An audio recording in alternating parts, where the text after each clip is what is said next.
ओम शांताकारं भुजगशयनं पद्मनाभं सुरेशं विश्वाधारं गहनसदृशं मेघवर्णशुभांगं लक्ष्मीकान्तं कमलनयनं योगवीर्यानुगम्यं वंदे विष्णुं भवहरणं सर्वलोकैकनाथं। प्रिय मित्रों, कार्तिक महात्मा का आज 14वां अध्याय है, जिसमें वीरभद्र का वध बताया गया है।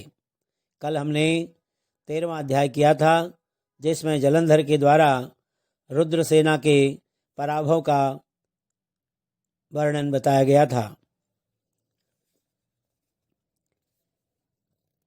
नारद उवाच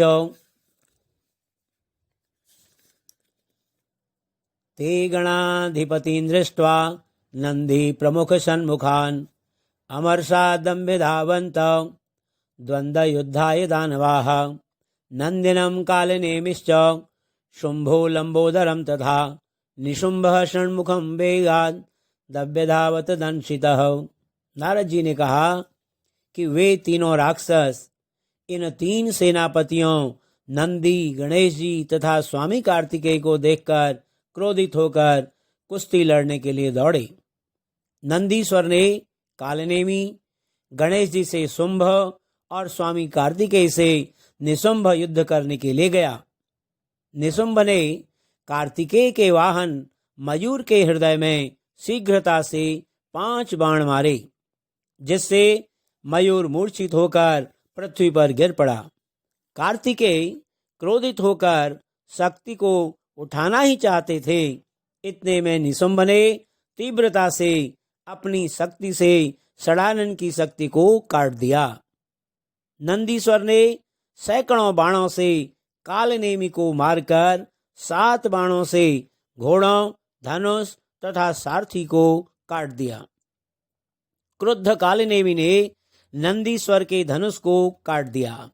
नंदीश्वर ने उसके आक्रमण को रोककर त्रिशूल से कालनेमी की छाती में प्रहार किया। कालनेमी का हृदय विदीर्ण हो गया तथा घोड़े और सारथी मर गए। तब कालनेमी भी पर्वत शिखर के प्रहार से नंदीश्वर को धराशायी कर दिया। एक और रथ तथा मूषक वाहन वाले श्री गणेश जी और शुंभ दोनों युद्ध करते हुए परस्पर एक दूसरे पर बाणों की वर्षा करते हुए गुंत गए। गणपति ने शुंभ की छाती में बाण मार करके 3 बाण से उनके सारथी को पृथ्वी पर गिरा दिया। अतिशय क्रोधित होकर शुंभ ने भी गणेश जी पर बाणों की कराल वर्षा की और 3 बाणों से मूषक को मारकर मेघ की तरह गर्जना करने लगा। गणेश जी का वाहन मूषक बाणों से अति पीड़ित होकर चलने में असमर्थ हो गया। तब गणेश जी मूषक से उतरकर पैदल चलने लगे। गणेश जी ने अपने फरसे से शुंभ के हृदय में प्रहार कर उसे भूमि पर गिरा दिया और स्वयं फिर अपने मूषक पर सवार हो गए। कालनेमी और निशुंभ ये दोनों भी एकाएक गणेश जी को अंकुश से मदोन्मत्त हाथी के समान बाणों से मारने लगे। गणेश जी को कष्ट में देख असंख्य भूतगणों के साथ पराक्रमी वीरभद्र शीघ्रता से दौड़कर वहां आए। कूष्मांड, भैरव, वेताल, पिशाच तथा योगिनी गण वीरभद्र के साथ आए। तब सैनिकों के सिंह के समान कोलाहल तथा घर घर शब्द से पृथ्वी कांपने लगी। तब उस युद्ध क्षेत्र में भूतगण दैत्यों को खाते हुए ऊपर नीचे उछलते हुए नाचने लगे। नंदीश्वर तथा स्वामी कार्तिकेय बड़ी सावधानी के साथ शीघ्रता पूर्वक बाणों को छोड़ते हुए संग्राम भूमि से दैत्यों को मारने लगे। छिन्न भिन्न मारे गए तथा गिरे हुए और भक्षण किए जाने के कारण दैत्यों की सेना बहुत व्याकुल और उदास हुई। अपनी सेना का क्षय देखकर ऊंची ध्वजा वाले रथ पर सवार होकर बलवान जलंधर शिवगणों के सन्मुख आया। तब तो हाथी, घोड़े, शंख, भेरी का भयंकर शब्द दोनों सेनाओं में होने लगा। जलंधर की वाण दृष्टि से आकाश मंडल और पृथ्वी तल मानो पाले से आच्छादित हो गया हो। जलंधर गणेश जी पर 5, नंदीश्वर पर 9, वीरभद्र के ऊपर 20 बाण छोड़कर मेघ के समान गरजने लगा।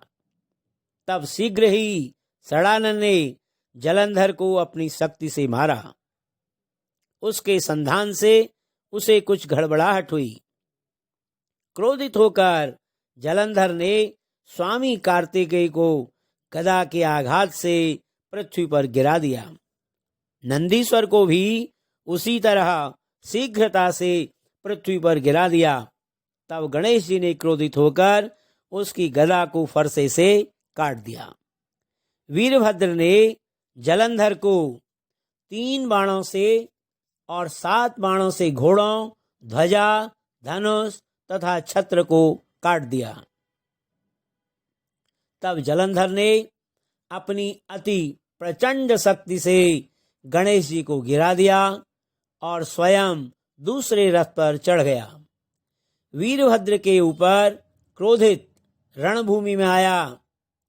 तब सूर्य के समान देदीप्यमान दोनों वीर परस्पर युद्ध करने लगे।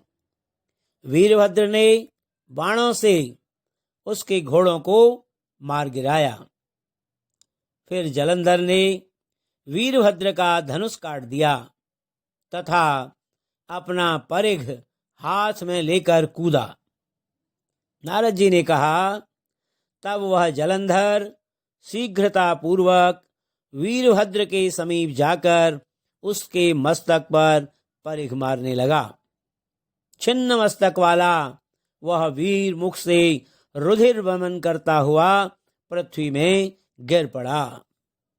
इति श्री पद्म पुराणे श्री कृष्ण सत्यभामा संवादे कार्तिक महात्म्ये वीरभद्र वधो नाम चतुर्दशोऽध्यायः। बोलो श्री लक्ष्मी नारायण भगवान की जय। कस्तूरी तिलकं ललाटपटले वक्षस्थले कौस्तुभं नासाग्रे वरमौक्तिकं करतले वेणुकरे कङ्कणं सर्वाङ्गे हरिचन्दनं सुललितं कण्ठे च मुक्तावलिं गोपस्त्री परिवेष्टितो विजयते गोपालचूडामणि। मंगलम भगवान विष्णु मंगलम गरुड़ध्वज मंगलम पुंडरीकाक्ष मंगलाय तनोहरि। बोलो श्री लक्ष्मी नारायण भगवान की जय।